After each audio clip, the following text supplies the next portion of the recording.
आज जो प्रवचन आप लोग सुनने जा रहे हैं, सूत्र पहले जान लो। आज हमरा ये बतावे के बा कि पूजा का फल तुरंत मिलता है कि बाद में। पूजा जो करते हो आप लोग, कोनो ऐसा परिवार नहीं बा जेकरे घरे पूजा ना हो, तो पूजा का फल तुरंत मिलता है कि बाद में। मैं वीरेंद्र बोल रहा हूं, पूजा का फल तुरंत मिलता है। आप मानस की कथा सुनाने जा रहे हैं, पूजा का फल तुरंत मिलता है। पत्थर की मूर्ति बोलती है कि नहीं? बोलती है। मैं बताने जा रहा हूं, ये वरदान जो आप पाते हो, ये हकीकत है कि डुप्लीकेट? ओरिजिनल है महाराज। हम पहला दिन बतौले रही, डुप्लीकेट का बा? जौन बाप पैदा कैले बाई डुप्लीकेट है। बाप नकली, माई नकली, पिता नकली, पुत्र नकली, भाई नकली, चाचा नकली, चाची नकली, है जौन खेत जोताइल बा इहो नकली, पेड़ जौन लगौले बानी इहो नकली, जौन है 3 मंजिला बिल्डिंग बनल बा घर इहो नकली, इहो नकली, जौन बैंके में रुपया जमा भइल बा असली है कि नकली? इहो नकली, जौन गहना बनवावल बा असली है कि नकली? नकली। अब एक बात बताओ, ये शरीर जो पाए हो असली है कि नकली? बोले के पौरी असली, असली है। दहिया असली है, भुला कर न बोल दिया असली।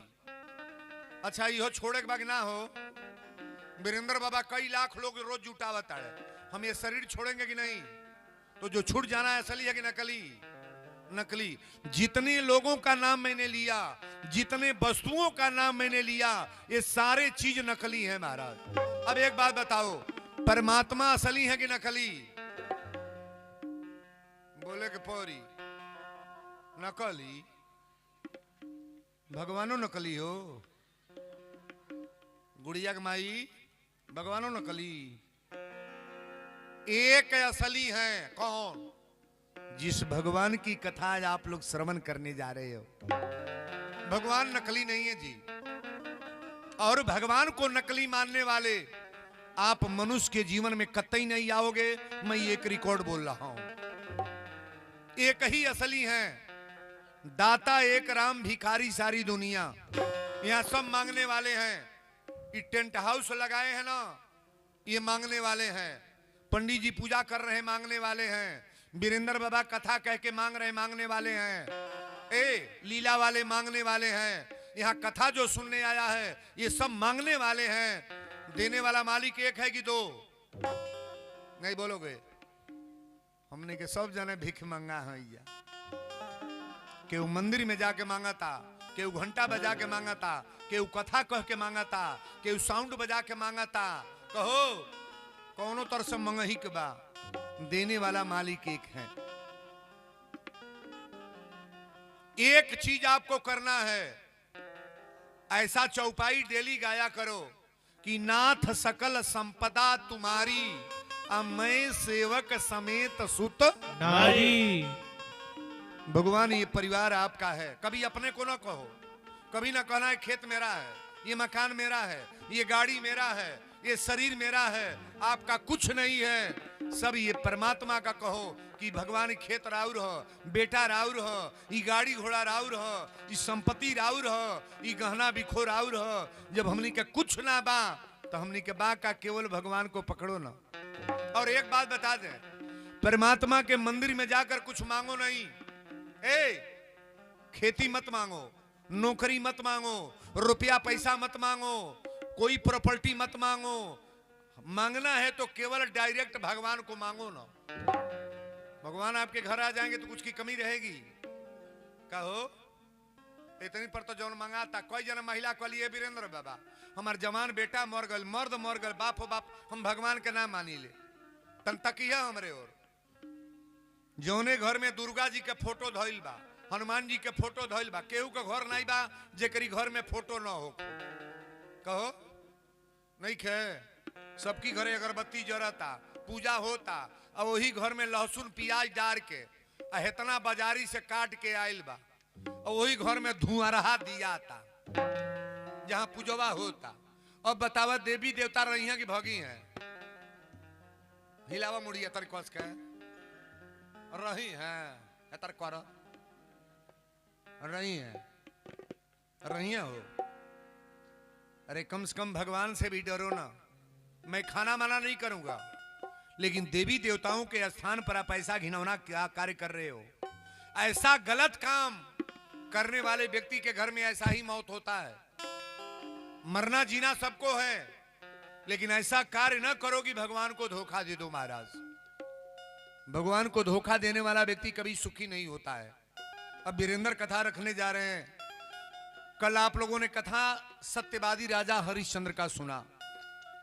रामचरितमानस को मैं सीरियल बोल रहा हूं। 2 दिन आप लोगों ने भगवान शंकर जी की कथा सुनी, और भगवान की अवतार की कथा मैंने परसों बताया। लेकिन जन्म के बाद चूड़ा करण कीन्ह गुरु जाई, अब विप्रन पुनि दक्षिणा बहु पाई। भयउ कुमार जब ही सब भ्राता, अदीन जनेऊ गुरु पितु माता। हमारे राम जी का जनेऊ संस्कार हुआ। अच्छा एक बात बताओ, भगवान राम गुरु के पास पढ़ने गए हैं कि नहीं? अच्छा एक बात बताइए, और पढ़ने से ज्ञान होता है कि सत्संग से? नहीं बोलेंगे? पढ़ने से ज्ञान होता है, इसको कतई न मानना। बीनु सत्संग विवेक न होई। एक हो को डिग्री को करे हुआ गाँव में बाणे पूरा गांव के अकेले भूजता। पता कॉले जे ढेर पढ़ले बा का करता। अब इन ओसे निमन तक गाँव रखे बा। एमे जौन मेहरारू नहीं पढ़ले बा ना, कम पढ़ले बा, उ बल्कि नीक बा। मर्दे के मानतिया, बेटा के मानतिया, चाय पानी बना के लेके आ छो छो कइले बा। और जौन ढेर हाई फाई पढ़ले बा ओकर रुतबा अलगे बा। एही में कई जने अब का कहीं हो दादा।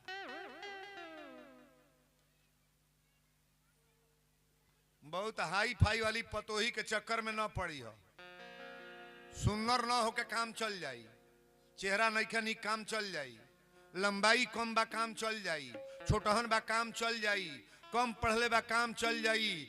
आ हाई फाई के चक्कर में जब जाइबू तब बिहने से बैठ के काचे के परी हो रोवा लेके। एही में जो हाई फाई वाली पतोही बा भीतर गरियावती होई कि दादा ई बाबा कौन कथा कहे लगल है? तोहरे कथा बा, आज तोहरे कथा बा। हाई फाई वाली बहू को बुलाओ मत घर में। नॉर्मल परिवार देख करके शादी करो, जौने के परिवार में माई बाप कायदे को होखो, ओकरा परिवार के भाई भतीजा निमन होखे, संस्कारित परिवार हो, उस परिवार में शादी करो। अब तक देखौटी में उहे लोग देखे जाता ना जौने में हेतना पय बा। देखऊ खातिर मर्द ढेर नहीं जाता, के जाता? हैया पार्टी जातिया, फुआ जाताड़ी, मौसी जाताड़ी, चाची जाताड़ी। काजर लगाओ बा हेपर तो भर गाले पुतले बड़ी गल बड़ी देखे पतो। लिपस्टिक उठे पर दौरे के तो हेपर दराइल बा। लुगा पहिरे के जेकरा नहीं आवता उ जाता पतो ही देखे। आ जाते का कहीं तन ढेर दिन नहीं बुझाती, नकावा तनी धौसल बा, सवराई ढेर बा, बुझाता कड़ेर उमर बा। तनी अपनो चेहरवा देख थोबड़िया ते कैसन बाड़े कहो। करिया बा संवरी बा तो कर बियाह ना हुई। एक बात सुन लो, जे पतो ही देख के छोड़ेला, एगो छोड़ा, दूगो छोड़ा, 3 गो ले अब स्टैम्प पर जुए लिखा तनी। चौथा बियाह जो तय होई तई जीवन भर तहरा रोए के बा, कोनो मान के ना रही कि केहू काट दे। जौने बेटी के पतोही के छोड़ के देखा ताड़ू ओकरा घर में कष्ट होत होई कि ना? ना होत होई। पहले ही पता कर लो कि मेरी बहू कैसी है। आज वर्तमान में यही लीला है महाराज। हमारे 2 बच्चे हैं, एक लड़की है। एक ही बार मैंने बहू को पसंद किया। 10-11 साल हो गया मेरे बड़ी बहू को। और दूसरा लड़का एक मास्टर मेरा हुआ अभी आले। शादी मैं तय किया हूं बिना पैसे का। दान दहेज नहीं है। दान दहेज जरूरी है कि बहू का हो पतोही के फेर में रहो आवे तो दादा लायक रहो, खूब दहेज दे दे, पूरा घर भर दे। आइले के बाद वो दिन से खरमंडल शुरू। रुपया रहेगा नहीं, संपत्ति रहेगा नहीं, लेकिन बहू तो जीवन भर रहेगी ना। हम निवेदन करेंगे, जैसा मैं हूं ऐसा ही बोलूंगा महाराज। मैं कथावाचक नहीं, सीधे संस्कार पर मेरी कांटा है। अगर संस्कार नहीं बदला तो ये कथा करने कराने से कोई मतलब नहीं है। आइए हम कथा में ले चलें। अब यहीं से चौपाई में खड़ा कर रहा हूं। हमारे राम जी पढ़ने जा रहे हैं। 4 भाई हैं, राम, लक्ष्मण, भरत, शत्रुघ्न। चारों भाई आज गुरु के, सीताराम, गुरु के पास पढ़ने जा रहे हैं कि गुरु गृह पढ़न गयो रघुराई। गुरु गृह पढ़न गयो रघुराई। गुरु गृह पढ़न गयो रघुराई। गुरु गृह पढ़न गयो रघुराई। गुरु गृह पढ़न गयो रघुराई। अल्पकाल विद्या सब पाई। अल्पकाल विद्या सब पाई। अल्पकाल विद्या सब पाई। अल्पकाल बोलो गुरु देवता की जय। गुरु गृह पढ़न गयो रघुराई। अल्पकाल विद्या सब पाई। हमारे राम, लक्ष्मण, भरत, शत्रुघ्न पढ़ने गए हैं। आप गौर से सुनो, भगवान पढ़ने गए। जिनको ब्रह्म कहा गया है, परमात्मा कहा गया है, नारायण कहा गया है, वो ब्रह्म आज गुरु के दरबार में पढ़ने गए हैं।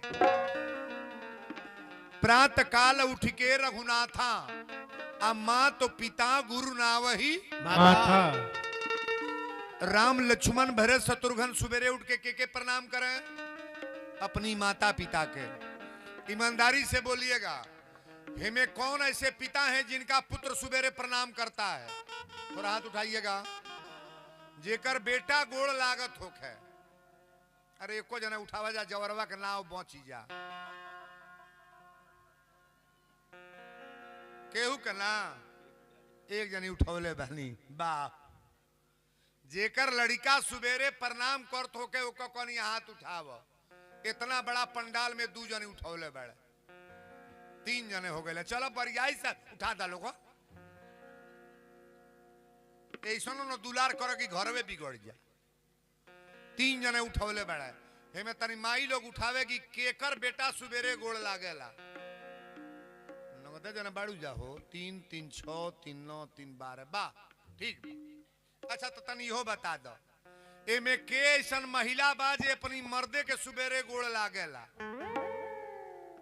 झूठे ना हिम्मत कस, ओरिजिनल उठाई है। जौन मेहरारू कबो गोड़ नहीं लागत या तौन करवा चौथ जरूर भूखतिया। चलनिया में झांके लीसो, एने के भूखे लगना। वो भूखल तब्बे फायदा करी जे प्रतिदिन पति का गोड़ छुओ। नारियों का सबसे पूजा जरूरी किसका है? दुर्गा जी का, हनुमान जी का, शंकर जी का, आकि अपने पति का? नहीं बोलोगे? जना पटरी तो हम लोग के बा भीतरे बुझतो बाड़ लोग। यह है कथा। इतना बड़ा पंडाल में 5 जने उठौले बड़ा कि बाबा गोड़ लागी ले। अब मर्दो ही खल के थे थर बाड़ा जी। करवा चौथ भूखत ये एक दिन डेंट पेंट कह के, एक दिन गोड़ लागत या केरा लड्डू खिया देती है, उतने में गदगद बाड़ा। देखो हमरा कॉलेज के बाबा साल भर में एक बेर गोड़ लाग ले ना, हमार करेजा गदगद हो जाला। वो मर्दे बाड़ा। अधिकार पति का और पत्नी का कैसा होना चाहिए आज कथा में हम बताएंगे। अगर ये बात है तो आपका परिवार आगे बढ़ेगा। जौनी परिवार में औरत के गारी दिहल जाता, मारल जाता, कटुकबाणी का प्रयोग करते हो, उल्टा सीधा बक रहे हो, स्टैंप ले आओ, मैं लिख रहा हूं, तुम्हारे घर का कभी बरकत नहीं होगा। औरत मारने की चीज नहीं है, गाली देने की चीज नहीं है, उल्टा सीधा बकने की चीज नहीं है। औरत को अपने घर की देवी मान करके लाए हो ना, औरत घर की लक्ष्मी है। जेकर जेकर जमानी में मेहरारू मरल बा उनसे पूछियो, एक गिलास पानी केहू देवे वाला बा मिलता हो? चरचर को पतो ही बाड़ी बुढ़ौलो से पूछो कौन कौन दशा होता। वीरेंद्र बाबा का बोले, सबसे ज्यादा खतरा इतनी पर है बा पुरनिया लोग के, जे जमानी में बुझ नहीं पौले बा कि का करे बा। नारी के खाना और साड़ी 1000 बा, आ जे 9 महीना ढोल हो के लुगरी मोहाल बा, मेहरी के कहले पर माई के मारे खातिर बेटा लाठी लेके तैयार बा। आ कलजुग के बाबू लोग के ध्यान धर्म आई हो कि ये जुग के बेटा लोग के ये व्यवहार बा। गांव में उन्हीं बच्चों का नाम चलेगा जो माता पिता का सम्मान करेंगे, वही पतोही का बड़ाई हुई जौन गांव में हल्ला बा।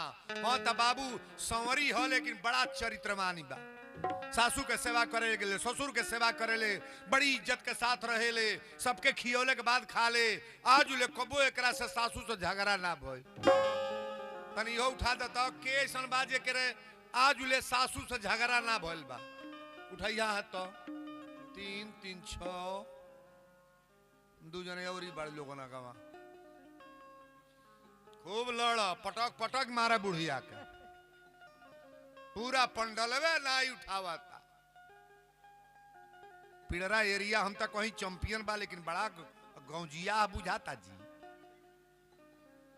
4 गो महिला उठौले बाड़ी कि आज ले बूढ़ा से लड़ाई नहीं भइल बा। कहो लड़े खातिर आइल बाड़ू, लड़े है तरीका था। आदर सीखो भाई, आदर सम्मान के साथ। वीरेंद्र बाबा तो केवल संस्कार सिखाते हैं। आप ऑल इंडिया उत्तर प्रदेश बिहार में जितनी कथा सुनते हो, कोई विद्वान इस तरह से डांट कर नहीं बोलेगा जो संस्कार की बात मैं बोलता हूं। कहीं पता कर लीजिएगा, मोबाइल टेलीविजन में किसी का भी प्रोग्राम देखो, लेकिन संस्कार का नाम अगर आएगा तो पहले वीरेंद्र का नाम आएगा। असल में का करब रो गलती ना आई। एक जने पंडित जी रहले, जानी मातावा एमेरान के पंडित जी बानी तो एक जन हम अपने जाति के बात दूसरे जाति के ना कहिले, तब मतौआ एको बात पंडित जी के माने ना। जन मतवा रहली पंडित जी कहे तनी पर लिट्टी लगा दी, हम मन करता खाए के, तो खिचड़ी बना के धो दे। पंडित जी कहे तनी पर चोखा रोटी बनाव, तो चावल दाल बना दे। पंडित जी कहे धोतिया फींच दी हो, तो स्वेटरवा फींच के डाल दे। बाबा कहले दादा मेहरारू तो पौली, लेकिन सजी उल्टे करतिया, आ सीधा करी कैसे? तब पंडित जी कहले कि सब लोग नहान लागल है, पूर्णिमा के सब लोग नहाए जात रहे। पंडित जी कहले कि ये मतवा चलो नहाए, तब मतवा कही कि हम ना चलो ना चलो। पंडित जी कहले मतवा जवार के लोग नहाए जाता घाटे पर, हमनी के कब्बो चलल ना जाई। मतवा कहले तोरे कहले से ना चलल जाई, काहे ना चलल जाई? तैयारी बनाओ, तनी चूरा भुजा, हम काहे ना चलबा?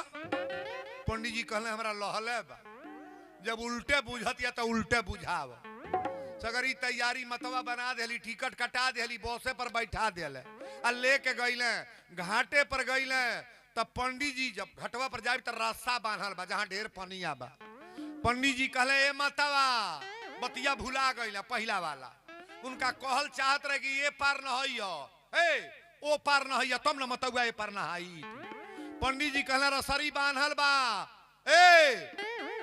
रसरी बांधल बा, यही पार न हई हो, पानी ढेर बा। मतवा कप दे कूद के ओने चलियो, बुढ़ाहन पानी ए तरह बार उतराता होई में मतवा पानी पी के मुंह ताड़ी हो।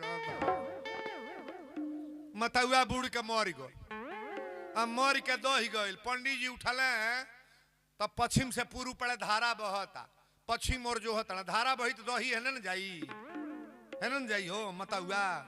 पंडित जी है ना जो होता है घाटे पर के लोग कहले बाबा इन्हें का खोजता नहीं, कहले मतवा दही गइल बाड़ी, कहलो रौरे पगलैले बानी। अरे मतवा दहल बा त हेने न गइली, धर्रा हेने जाता हेने गइल। कहले जीवन भर उल्टे कइले बा, का जानी उल्टे दहल हो खा।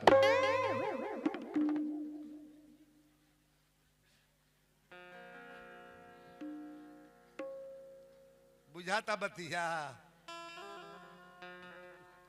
जीवन भर उल्टा कोयले बा कजन उल्टा खींचले हो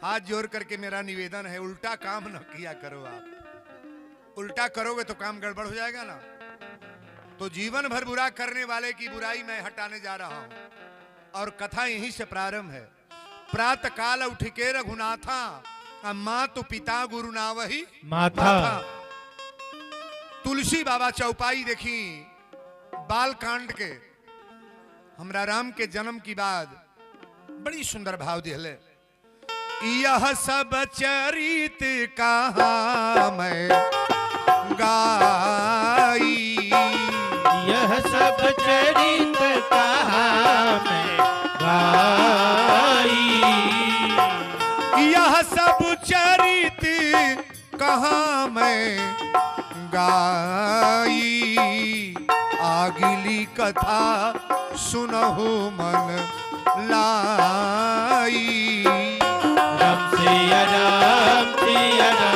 जय जय राम राम राम सिया राम जय जय राम।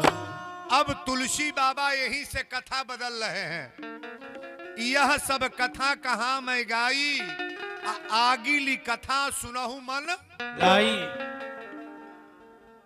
अब महामुनि विश्वामित्र जी का चर्चा आप लोग बड़ा प्रेम से सुने बक्सर के रहने वाले बक्सर के बाबा की कथा हमारी कथा वहां हो चुकी है जहां से प्रवचन मैं कर रहा हूं विश्वामित्र बाबा तुलसी बाबा लिखतनी कि विश्वामित्र महामुनि ज्ञानी अब बसही विपिन शुभ आश्रम जानी जह जग यज्ञ जोग मुनि करही अति मारिच सुबावहु डरही देखत यज्ञ निशाचर धावई आ करही उपद्रो मुनि दुख पावही।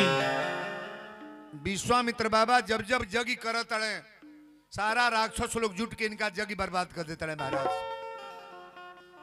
हम लोग धर्म से आस्था है इलाका में जितने लोगों का आस्था है ना वो कथा में आ गए हैं आज भी धर्म को बिगाड़ने वाले लोग हैं कि नहीं है नहीं है नहीं है आज भी वर्तमान में हैं एक गो रावण सीता के चोरौलस त्रेता की कथा हो और जो रावण जरावल जला कि ना फुकाला और रावण से अत्याचारी लोग गांव में बाड़ा को जरावल जाता कहो कोनो गांव ऐसो बा जहां रावण नहीं खे रावण वही के कहल गए बा जे माई बाप के मारे साधु संत के गारी दे जग का निंदा करे पूजा का निंदा करे अरे महाराज रावण तो उसी को कहा गया है ना रावण किसी शरीर का नाम नहीं है कर्म का नाम रावण है बड़ा गौर से सुनना जब विश्वामित्र बाबा जग करते तो मारी सुबाहु राक्षस रहले कई हजार राक्षसों को लेकर के जाके जग विध्वंस कर देते हैं जगशाला में हड्डी गिरावे मांस गिरावे जगशाला में बुरा बुरा दारू ले आके गिराते थे जग विध्वंस हो जाता था महाराज विश्वामित्र बाबा घबरा गए कि एकर मतलब हमारे जग ना हुई एक दिन राती में विश्वामित्र बाबा साधु हैं रात में सुतल रहले तुलसी बाबा लिखली कि गांधी तनय मन चिंता व्यापी गांधी तनय मन चिंता व्यापी गांधी तनय मन चिंता व्यापी गांधी तनय मन चिंता व्यापी गांधी तनय मन चिंता व्यापी हरि बिनु मरहीन निश्चर पापी हरि बिनु मरहीन निश्चर पापी हरि बिनु मरहीन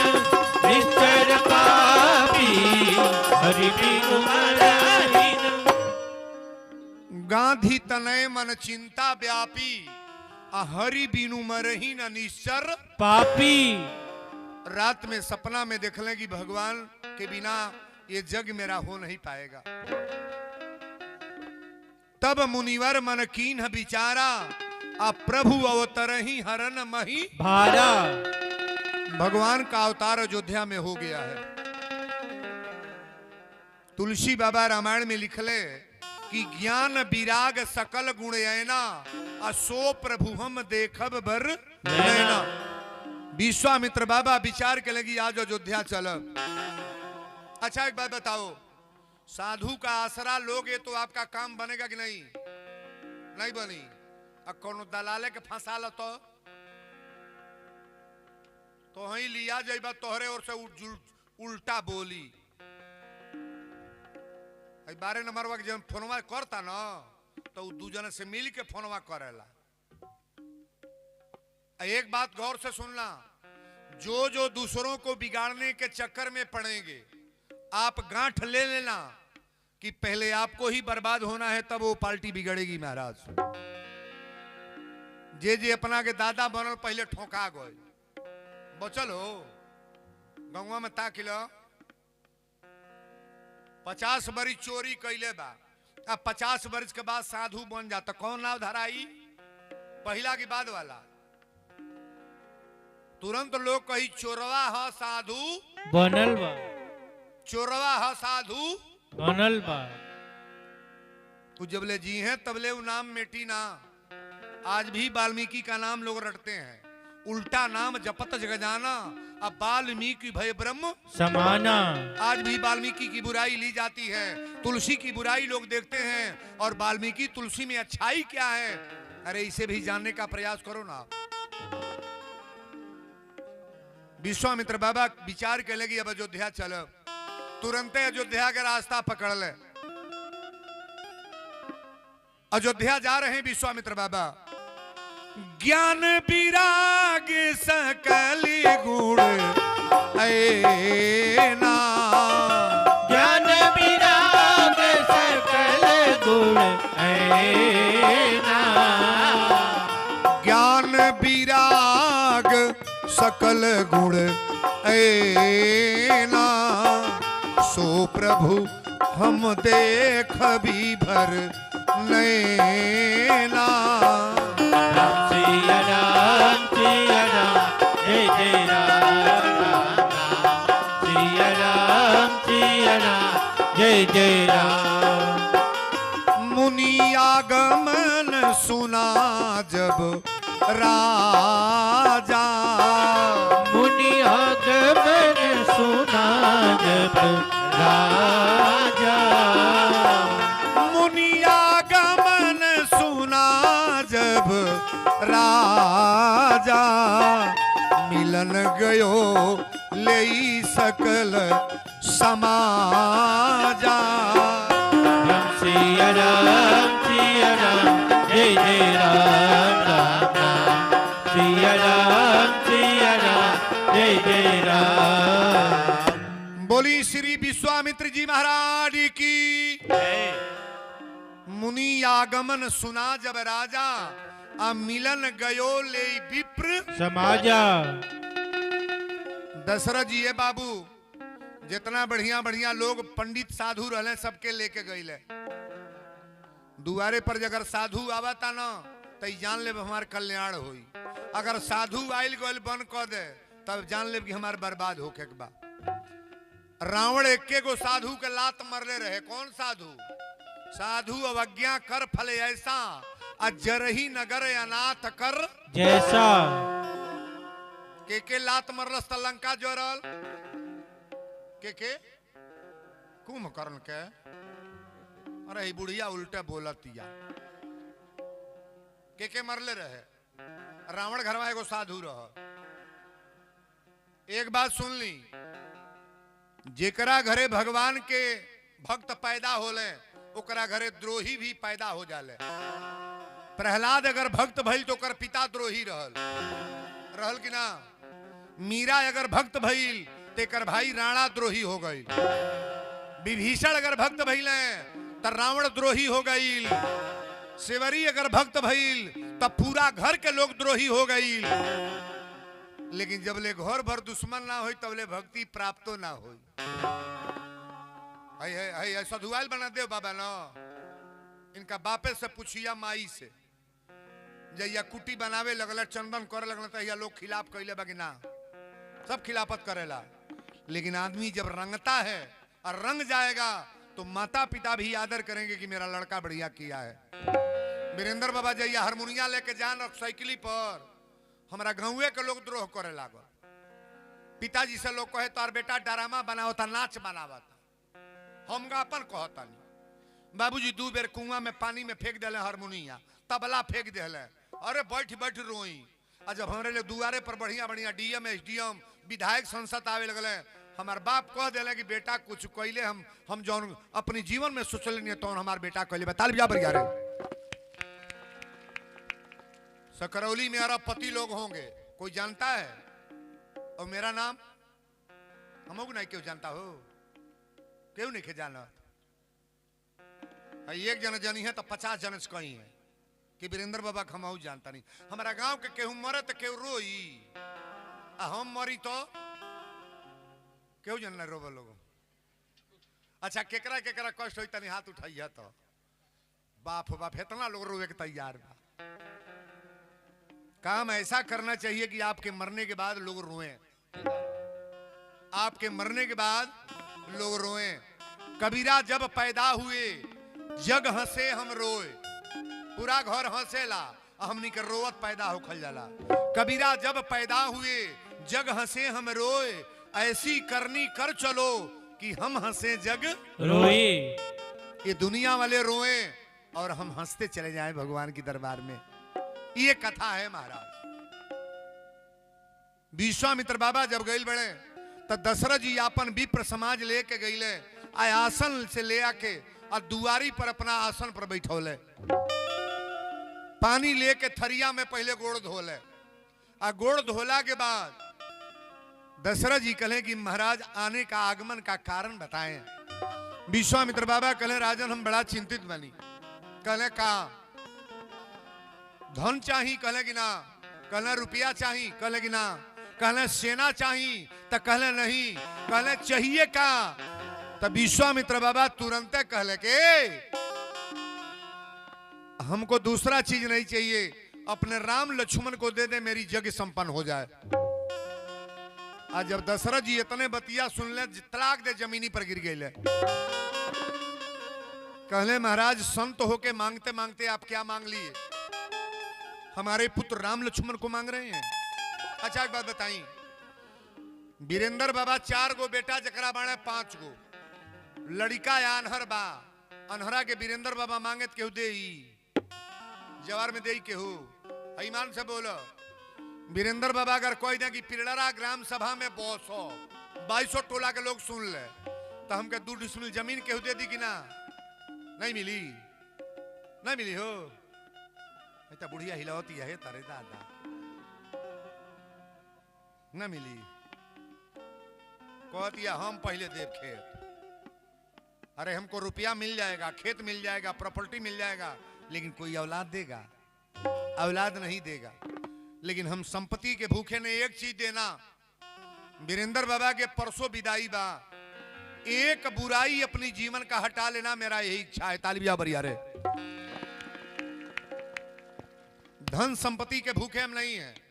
परमात्मा ने मुझे बहुत कुछ दिया है, मुझे तुमने मालिक बहुत कुछ दिया है, तेरा शुक्रिया है, तेरा शुक्रिया है। परमात्मा को शुक्रिया मैं मनाता हूं कि नारायण एक जमीन पर के रहने वाला व्यक्ति को आप कौन पद दे दिए, ये उनकी कृपा है महाराज। जा पर कृपा राम कर होई, सो पर कृपा करे सब कोई। परमात्मा की कृपा जिनके ऊपर हो जाती है उनको कुछ की कमी नहीं है महाराज। खरिहानी असूले लागी 2200 टोला में तो एक ट्रक चाउर असूल देव की ना ना सुला जाई, फिर हिला दे तारे ना सुला जाई। जगी वाला कितनों मांगे लोग तो ना मिल पाई, लेकिन हर गांव पर हम गाड़ी खड़ा करके खरिहानी असूल है, जो उनके घरवा में लाई बाबू हो तो सरिया दे दी। वीरेंद्र बाबा बड़ा दे दो, ना मिली हो। लेकिन हम खरिहानी सुनने वाले हैं। भीख मांगते हैं किसके लिए? जग के लिए। दान मांगते हैं किसके लिए? जग के लिए। अपने लिए तो मैंने कभी मांगा ही नहीं महाराज। बोलो सच्चे दरबार की। जय। दशरथ जी कहले कि सरकार मांगत मांगत रहुआ का मांग लेली। कहले का तो दशरथ जी रो के कहले कि चौथे पन पायो सुत चारी। चौथे पन पायो सुत चारी। चौथे पन पायो सुत चारी। विप्र मांगे नहीं बचन बिचारी। राम सिया राम जय जय राम राम राम। सिया राम जय जय राम। चौथे पन पायो सुत चारी। दशरथ जी के पुत्र चौथा पन में भइल बड़े बुढ़ौती में मरे के टाइम में। हमें बहुत महिला बाड़ी जकरा औलाद ना बाड़े कबो घबराई नहीं जाला। 2 साल 4 साल 5 साल 15 वर्ष पर बच्चा होता है महाराज। और ससुराल वालों से भी कह दें कभी घबराओ नहीं, अगर बहू है तो बच्चा होगा, कभी घबराने की जरूरत नहीं है। और बहू को उटांग पटांग मत बोलो। कितने मर्द कह देते कि बझनिया आइल बा। अच्छा बच्चा कोई गढ़ता अपने पेट में? बच्चा कौन देते हैं? भगवान की कृपा होगी तब बच्चा होगा ना। कहले कि चौथे पन पायो सुतचारी। अब विप्र मांगे उन्हीं बचन विचारी। मांगत मांगत रुआ राम लक्ष्मण के मांग लेनी। विश्वामित्र बाबा कहले कि देंगे कि नहीं राम लक्ष्मण को?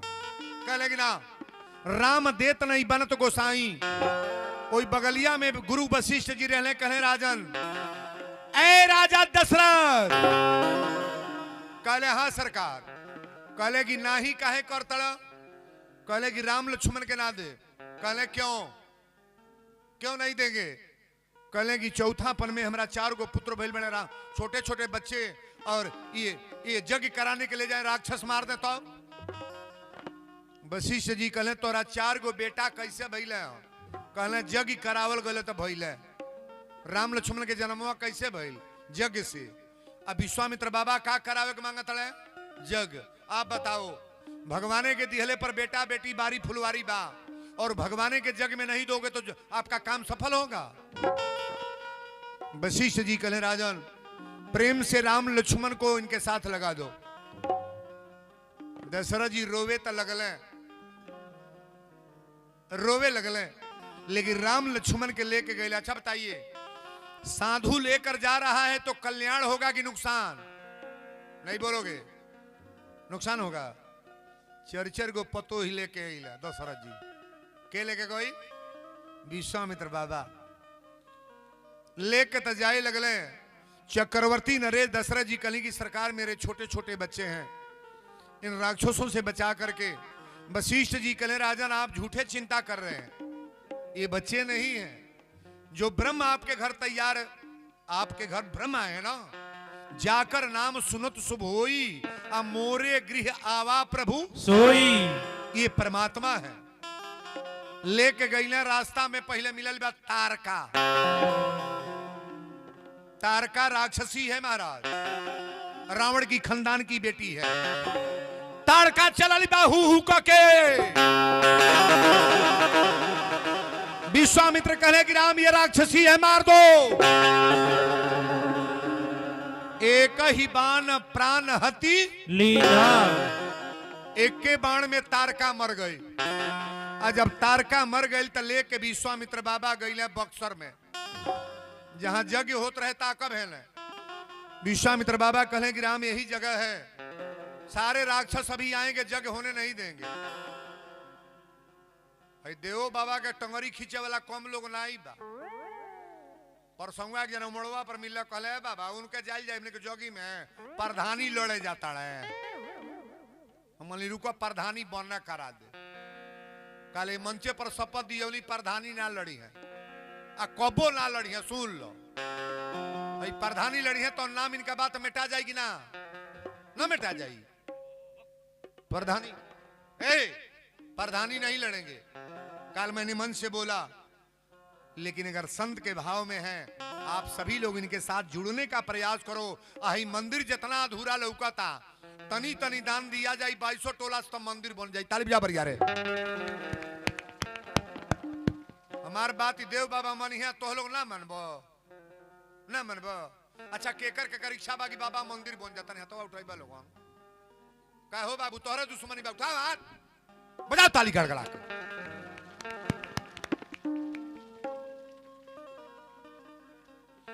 भगवान के तरफ जे चल देला उकर घर के सजी गरीबी दूर। विश्वामित्र बाबा कहले कि राम अब राक्षस ही है, सोचा कि करे जाता नहीं। राम जी कहले कि निर्भय होकर वह जग करी, आ धनुष बाण लेके राम जी खड़ा बढ़े। ए बाबू मारी सुबाहु चलने हड्डी मांस गिरावे, बिना फन के बाण मरले मारिच के जाके गंगा जी के किनारे गिरल। आ राम जी सुबाहु के बध कर देले, सारा राक्षस मार देले। भगवान के कृपा जब हो जाई तो हमरों के कल्याण बा। उनके मनावे चाहिए कि भगवान हमरो और ताक। जब यज्ञ हो गई तो राम जी कहले गुरुदेव अब हमनी का अयोध्या जाए दी। पिताजी कहले बनी कि यज्ञ करवला के बाद तू लोग लौट आई। विश्वामित्र बाबा कहले छोटकी यज्ञ रही, अब इन बड़की यज्ञ बाकी बा। राम जी कहले कौन जग? तब तुलसी बाबा लिखल है कि धनुष यज्ञ सुनी रघुकुल नाथा, धनुष यज्ञ सुनी रघुकुल नाथा, धनुष यज्ञ सुनी रघुकुल नाथा, हरसी चले मुनिवर के साथा। राम सिया राम सिया राम, जय जय राम राम राम, सिया राम सिया राम, जय जय राम। धनुष यज्ञ सुनी रघुकुल नाथा, हरसी चले मुनिवर के साथा। धनुष यज्ञ कहाँ बा? धनुष यज्ञ कहाँ धइल बा? अयोध्या में। अरे तहार लीला का कहीं धनुष कहाँ रखल बा हो? अयोध्या। अरे जनकपुर कहा ना, सीता के बियाहवा कैसे होई? धनुष में न टूटी। धनुष यज्ञ सुनी रघुकुल नाथा, हरसी चले मुनिवर के साथा। जब राम लक्ष्मण के लेके विश्वामित्र बाबा चले ना, तो एगो जगह मिला था जहां सगरी पेड़ सूखल रहे, पेड़ हरियाली ना रहल, चिड़ई चुरुंग ना रहले, कोनो मनई ना रहल। अब पत्थल के शिला बन के एगो औरत बैठल बा। कौन औरत है? पत्थल बनल बा। राम जी पूछले गुरुदेव ई कौन महिला है पत्थल बनी है? तब विश्वामित्र बाबा बतौले गौतम नारी श्राप बस उपल देह धरी धीर, आ चरण कमल रज चाहती, कृपा करहु रघु वीर। ये गौतम ऋषि की नारी अहिल्या है महाराज। पति के श्राप के कारण पत्थल बनी है। अच्छा भगवान के जो श्राप लगल बा हमनी के कल्याण होई कि ना? ना होई। सब चाहेला कि भगवान हमरो कल्याण हो को, लेकिन कथा को बड़ा बारीकी से सुनिएगा। विश्वामित्र बाबा कहले कि अपनी चरण से स्पर्श करिए ना। आज जब स्पर्श कैले तो अहिल्या जौन रहे नारी बन के आई। ताली बजा बरिया रे। आई तुरंत कहलस कि मुनि श्राप जो दीना अति भल कीन्हा। अगर हमारे पति का श्राप नहीं रहता तो भगवान से भेंट नहीं होता, अब भेंट नहीं होता तो हमारे जैसे नारी का उद्धार नहीं होता। अब विश्वामित्र बाबा लेके चल रहे तक गंगा मैया के पूछल है। गंगा अवतरण की कथा हमारे राम जी, मैं सीरियल बोल रहा हूं। राम जी पूछली गुरुदेव ये पृथ्वी पर गंगा मैया कब आई हैं? तो विश्वामित्र बाबा ने कहा कि राम आपके घर के पूर्वज थे भगीरथ। धरती पर गंगा मैया के ले आई? भगीरथ। भगीरथ ले लगी अयोध्या के लोग के कल्याण हुई। अरे धरती पर अली तो हम लोग का कल्याण बाकी ना ना बहो ना बा। जे जे नहाला डुबकी मारेला कल्याण बा। अब लेके डायरेक्ट गईले ए बाबू मिथिला में। आज जब मिथिला में लेकर गए हैं तो राजा जनक जी के मालूम हो गल कि विश्वामित्र जी का आगमन हुआ है। राजा जनक जी अपन सकल समाज लेके गए। आप देखी मिथिला के चर्चा शुरू बा। और जब गईले तब विश्वामित्र जी को दंडवत प्रणाम करके वार्ता हो रही है। तब ले रामो लक्ष्मण आ गए। और जब राम लक्ष्मण के देखले तब पहले राजा जनक जी आधा घंटा तकले। आप बताओ, अच्छे लोगों को बताना पड़ता है कि पहचान हो जाता है? पहचान हो जाएगा। वीरेंद्र बाबा को कहीं आप देख लो, जो टीवी में देखे हैं, मोबाइल में, और रोड पर देख लोगे, पहचान जाओगे कि नहीं? नहीं पहचान बोलोगे, हमके नहीं छीन बोलोगे। हटवा हमार मार्केट बा, कबो जइबो करो तो मुहमा तोप योप के कोनो दुकानी पर जान ली। 15 को मेहरारू मर्द घेर ले। ए बाबू सुन, और वीरेंद्र ना हो, और वीरेंद्र बाबा हई कथवा कहिले। अब के जवाब दी हो दादा, डोला ही नहीं दी है। अब भर सक चाहे कि 2 घंटा राती के हाटा बाजारी में जाए। अब हमरा ही रहेला, पहले डीआई गाड़ी से 20-22 साल चलनी, अब है बंद गाड़ी से चलते हैं ना, शीशा बंद रहेला, तब वो लोग बोर्डवा देखा था कि वीरेंद्र तिवारी मानस प्रवक्ता। अब जो देखा था तुरंत गाड़ी रोक दी। लेकिन ये भगवान की कृपा है कि मेरे ऊपर आप सभी लोगों का आशीर्वाद है। ताकब हमरा और कथा में जब जनक जी देखले तो आधा घंटा तकते रह गए। जनक जी के महसूस हो गए कि ये तो ब्रह्म है। अरे भगवान को नहीं पहचान पाओगे। संत मिल गया तो भगवान मिल गए, और संत नहीं मिला अब मोहिबा भरोसा हनुमंता, अब बिनु हरि कृपा मिले ही नहीं संता। भगवान के कृपा जब होला तो कोई संत मिलते हैं महाराज। राजा जनक जी कहे, गुरुदेव एक निवेदन है, ये दोनों बालक कौन हैं? विश्वामित्र बाबा कहले, दादा ये जान गए का? जनक जी का नाम के सामने लिखा गया है विदेह। विदेह मतलब देह का कोई मतलब नहीं। कहले कि दोनों बालक कौन हैं? विश्वामित्र बाबा ने कहा कि ए राजा जनक, ये चक्रवर्ती नरे दशरथ के पुत्र दोनों हैं। ये बड़े वाले राम हैं, और छोटा जो भाई दिखाई दे रहे हैं ना, ये लक्ष्मण है। हमारे यज्ञ को करने के लिए, कराने के लिए महाराज ने भेजा है, और मैं आपके धनुष यज्ञ के लिए इनको लेकर यहां चलाया है। राजा जनक जी गदगद हो गए कि हमारा बेटी के बियाह अब बुझा गल की हो जाई। धनुष तोड़ने वाले तो यही हैं। अरे देखने में प्रतीक न हो जाए, वीरेंद्र बाबा जग में आ जाएं और जग फेल कर जाए तो हमारे जैसे व्यक्ति को बुलाकर अब क्या करोगे? कोई मतलब नहीं। अच्छे लोग आएंगे तो अच्छा कार्यक्रम कतई होगा, ये मेरा रिकॉर्ड है। जो लोग कभी जग में नहीं गए हैं, जग में आए हैं कि नहीं आए हैं?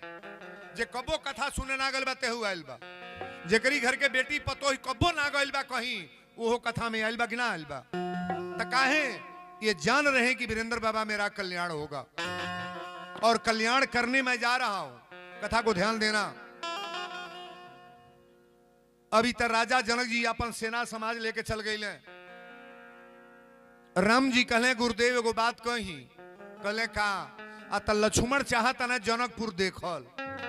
अब देखी, देखे के मन इनका कैले बा। राम जी के मन करता जनकपुर घूम ली, आ झूठे बदनाम करता ना लक्ष्मण के। विश्वामित्र बाबा तो बुझिए गए, दादा ये लीला ही नहीं के बा। मेहरारू के कर चलते अघाली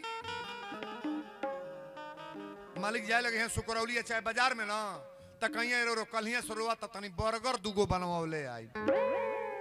आ खाए के केकरा बा? लड़का के की अपन है।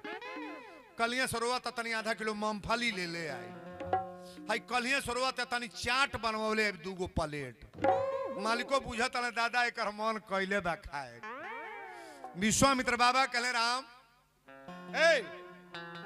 अगर लक्ष्मण को देखना है तो मैं मना नहीं करूंगा, जा करके मिथिला घुमाओ।